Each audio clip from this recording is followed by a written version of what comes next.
வாழ்க வையகம், வாழ்க வளமுடன்.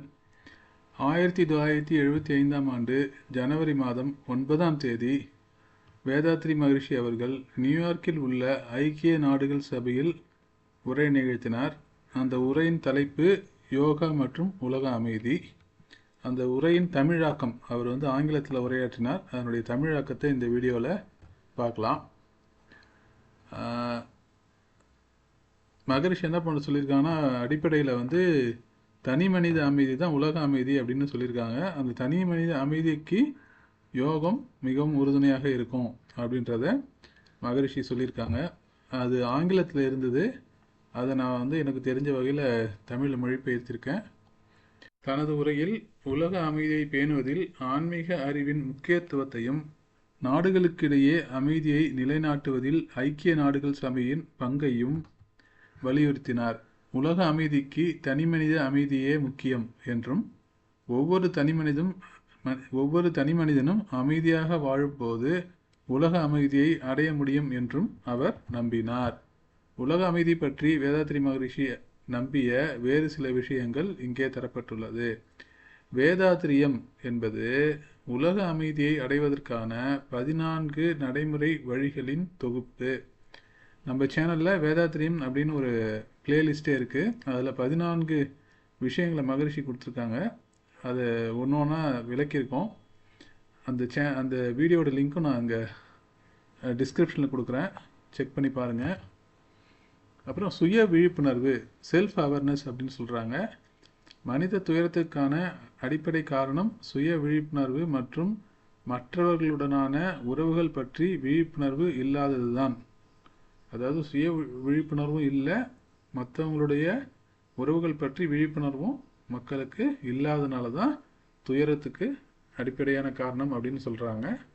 கல்வி, உடல் மற்றும் மன முதிர்ச்சிக்கு சரியான கல்வியே அடிப்படை.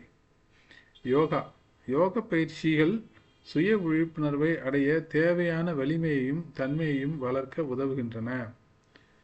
வேதாத்ரி மகரிஷி அவர்கள் உலக சமுதாய சேவா சங்கம் அப்படின்ற ஒரு அமைப்பையும் 1956ஆம் ஆண்டுகளிலேயே துவங்கினார். அது வேர்ல்டு கம்யூனிட்டி சர்வீஸ் சென்டர் அப்படின்னு சொல்லுவாங்க.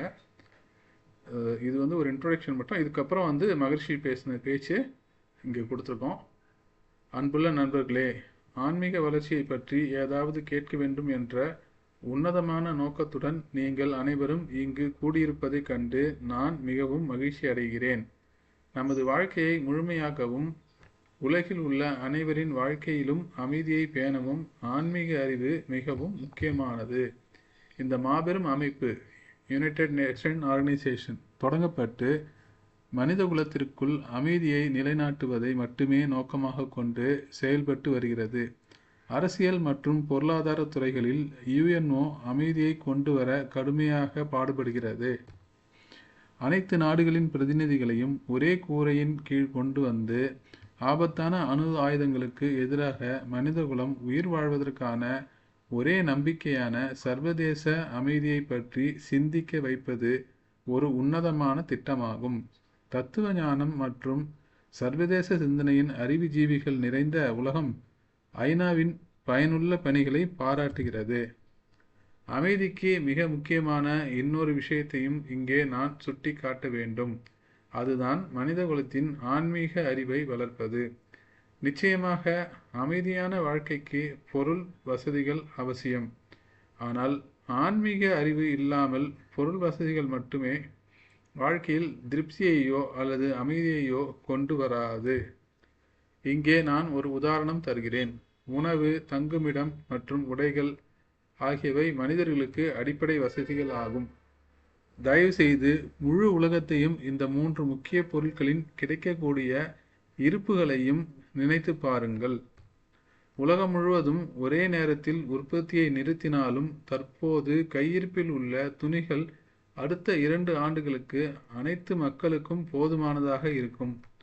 அதேபோல் தற்போதைய உணவு இருப்பு 1 வருடத்திற்கு போதுமானதாக இருக்கும். தங்குமிடங்கள் உண்மையான தேவை உள்ள பகுதிக்கு கொடுக்கப்பட்டால் உலகில் யாரும் தங்குமிடம் இல்லாமல் கஷ்டப்பட வேண்டியதில்லை.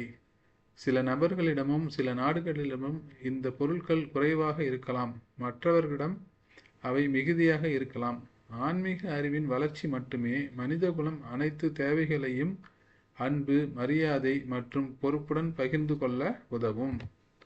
ஆன்மீக வளர்ச்சியின் மூலம் ஒரு மனிதனின் இயற்கையான செயல்முறையாக மலரும் அன்பு மற்றவர்களின் உணர்வுகளையும் புரிந்து கொள்ளவும், மற்றவர்களின் தேவைகளையும் லட்சியங்களையும் மதிக்கவும், தனது சொந்த உடல், நிதி மற்றும் அறிவுசார் திறன்களை மனமுவந்து தியாகம் செய்வதன் மூலம் திருப்திகரமான வாழ்க்கைக்கான முயற்சியில் ஒத்துழைக்கவும் உதவும். எனவே அரசியல் மற்றும் பொருளாதார வழிமுறைகள் மூலம் பொருள் வசதிகளை அதிகரிப்பதற்கான முயற்சிகளுக்கு மேலதிகமாக மனித சமுதாயத்தில் ஆன்மீக வளர்ச்சிக்கான வாய்ப்பை வழங்க வேண்டும். இதனால் தகுதியான அனைத்து நபர்களும் காலப்போக்கில் ஆன்மீக அறிவை வளர்த்து கொள்வார்கள். ஆன்மீக வளர்ச்சி என்றால் என்ன என்று பார்ப்போம். வாழும் செயல்பாட்டில் மனம்தான் முக்கியம். ஒருவர் மனதின் மதிப்புகளையும் அதிசயங்களையும் புரிந்து கொள்ளும்போது அவர் வாழ்க்கையை வெற்றிகரமாகவும் மகிழ்ச்சியாகவும் அனுபவிக்க முடியும். உயிர் சக்தியும் மனமும். மனம் என்பது உயிரின் படர்க்கை நிலை ஆகும். முதலில் மனதின் அடிப்படையான உயிர் சக்தியை பற்றி அறிந்து கொள்வது அவசியம். உயிர் சக்தி மற்றும் மனம் இரண்டும் மனிதனின் ஆளுமையில் உள்ள இரகசிய நிகழ்வுகள். இவற்றை நமது வழக்கமான ஐம்புலன்களால் புரிந்து கொள்ள முடியாது.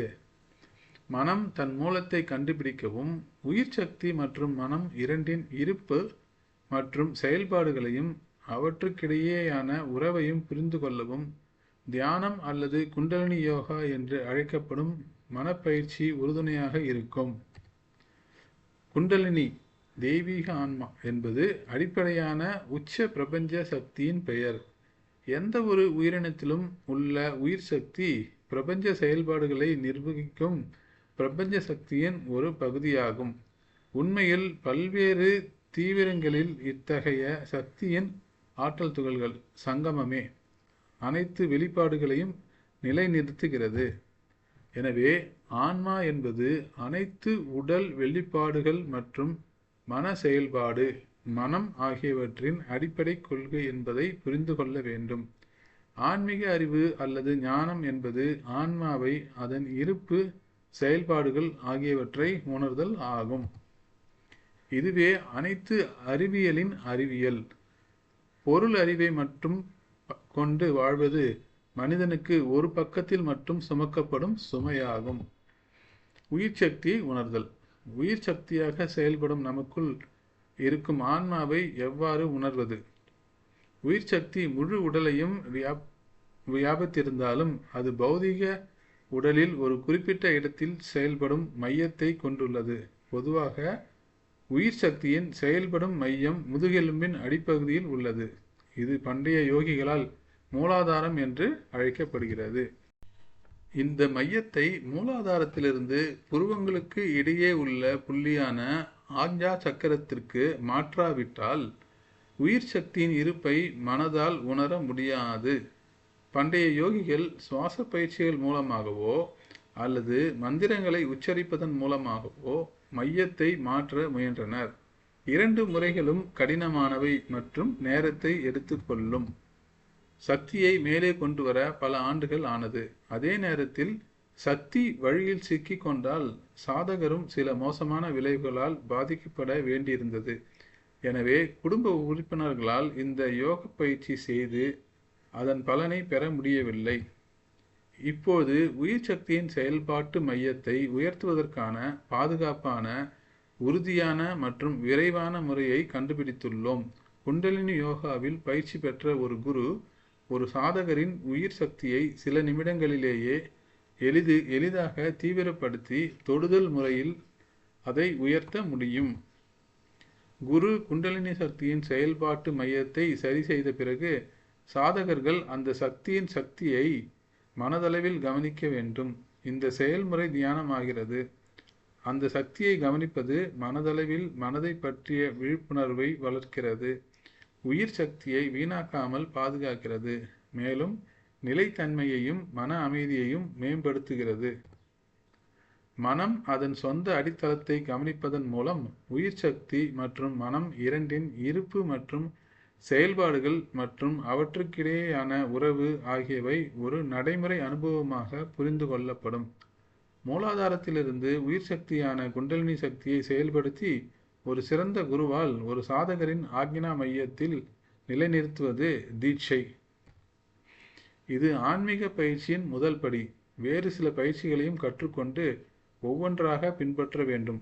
உலக சமுதாய சேவா சங்கத்தின் உறுப்பினர்களான நாங்கள் இந்த குண்டலினி தியானத்தை எளிமைப்படுத்தப்பட்ட குண்டலினி யோகா என்று அழைக்கிறோம். எளிமைப்படுத்தப்பட்ட குண்டலினி யோகா என்றால் சிம்பிளிஃபைடு குண்டலினி யோகா என்று ஆங்கிலத்தில் அழைக்கலாம். இது மொத்தம் 4 செயல்முறைகளை கொண்டுள்ளது. அவை: 1 தியானம், 2 அகத்தாய்வு, 3 குணநலப்பேறு மற்றும் முழுமை நலப்பேறு. தியானம் மன உறுதியையும் மன அமைதியையும் வளர்க்கிறது.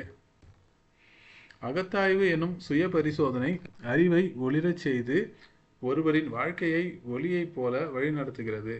குணநலப்பேறு என்பது ஒருவரின் பழக்க வழக்கங்களில் படிப்படியான மாற்றங்களின் மூலம் குணத்தை உருமாறுகிறது. முழுமைப்பேறு என்பது ஆன்மீக வளர்ச்சியை ஒருவரது வாழ்வில் முழுமையாக பின்பற்றுதல் ஆகும். சிம்பிளிஃபைடு குண்டலினி யோகாவில் முழு பயிற்சியையும் 1 மணி நேரம் கொண்ட 10 அமர்வுகளில் முடிக்க முடியும். அன்புள்ள நண்பர்களே, மனிதன் எப்பொழுதும் பழக்கத்திற்கும் விளக்கத்திற்கும் இடையே போராடும் ஒரு விசித்திரமான உயிரினம்.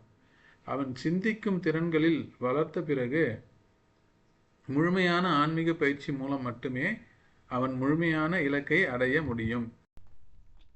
உலக சமூக சேவை மையத்தின் நோக்கம் அனைத்து நாடுகளின் மக்களுக்கும் ஆன்மீக அறிவை பரப்புவதாகும். என் வாழ்நாளில் 40 ஆண்டுகள் நீண்ட ஆராய்ச்சிக்கு பிறகு ஆன்மீக அறிவு மட்டுமே எனக்குள்ளும் சமூகத்திலும் நாடுகளுக்கு மத்தியிலும் அமைதியை ஏற்படுத்தும் என்பதை கண்டறிந்தேன். ஆன்மீக வளர்ச்சிக்கு ஒரு பாதுகாப்பான மற்றும் சரியான முறையை நான் வகுத்து தகுதியான நபர்களுக்கு அதை கற்றுக் கொடுத்து வருகிறேன். அற்புதமான மனநல பயிற்சியான சிம்பிளிஃபைடு குண்டலினி யோகாவை மேற்கொள்ள விரும்பும் எந்த நபர்களுக்கும் எனது அறிவை பகிர்ந்து கொள்ள நான் தயாராக இருக்கிறேன். இந்த வார்த்தைகளுடன் எனது உரையை முடிக்கிறேன். நீங்கள் அனைவரும் இறையருளின் கருணையினால் உடல் நலம், நீண்ட ஆயுள், நிறை செல்வம், உயர் புகழ், மெய்ஞானம் கிடைக்க வாழ்த்துகிறேன். வாழ்க வையகம், வாழ்க வையகம், வாழ்க வளமுடன்.